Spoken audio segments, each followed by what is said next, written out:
ایک مرتبہ دو عظیم بزرگ حضرت سیدنا ابراہیم بن ادہم اور حضرت سیدنا شفیق بلخی رحمۃ اللہ علیہ مکہ مکرمہ زادہ اللہ شرفاً و تعظیماً پہنچی۔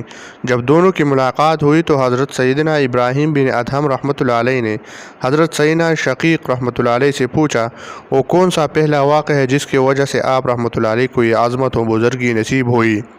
آپ رحمۃ اللہ علیہ نے فرمایا، ایک مرتبہ میں جنگل میں تھا، اچانک مجھے ایک پرندہ نظر آیا جس کی پر ٹوٹی ہوئی تھی۔ میں نے اپنے دل میں کہا، یہ پرندہ اپنی غذا کیسے حاصل کرتا ہوگا؟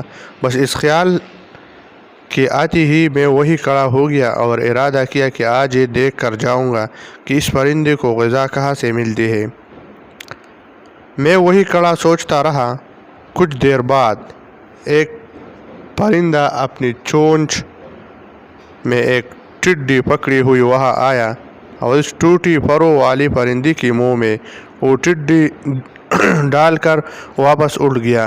اللہ تعالیٰ کی اس شانی رزاقی پر میں عیش کر اٹھا اور اپنے نفس سے کہا، اے نفس، جس خدائے بزرگ و برتر خالق و مالک نے صحیح و سالم پرندے کے ذریعے جنگل و بیابان میں اس پر ٹوٹی ہوئی پرندے کو رزق عطا فرمایا، وہ پروردگار مجھے رزق عطا فرمانے پر قادر ہے، چاہے میں کہیں بھی ہوں۔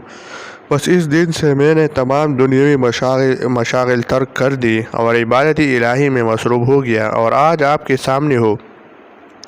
یہ سن کر حضرت سیدنا ابراہیم بن ادہم رحمۃ اللہ علیہ نے فرمایا، اے شفیق رحمۃ اللہ علیہ، تم اس پرندے کی طرح کیوں نہ ہو گئی جو تندرست تھا اور بیمار پرندے تک اس کا رزق پہنچا رہا تھا؟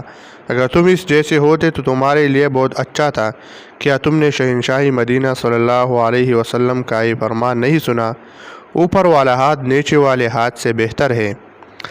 اے شفیق رحمۃ اللہ علیہ، مومن کی ایک نشانی یہ ہے کہ وہ اپنے تمام امور میں اس مرتبے و مقام کو پسند کرتا ہے جو اعلیٰ و نفیس ہو، یہاں تک کہ وہ نیکوکاروں کے مرتبہ تک پہنچ جاتا ہے۔ حضرت سیدنا ابراہیم بن ادہم رحمۃ اللہ علیہ کی حکمت بری باتیں سن کر حضرت سیدنا شفیق بلخی رحمۃ اللہ علیہ نے آپ رحمۃ اللہ علیہ کا ہاتھ پکڑا اور بڑی محبت سے بوسہ دیتے ہوئے کہا، حضور، آج سے آپ رحمۃ اللہ علیہ استاد اور میں شاگرد ہوں۔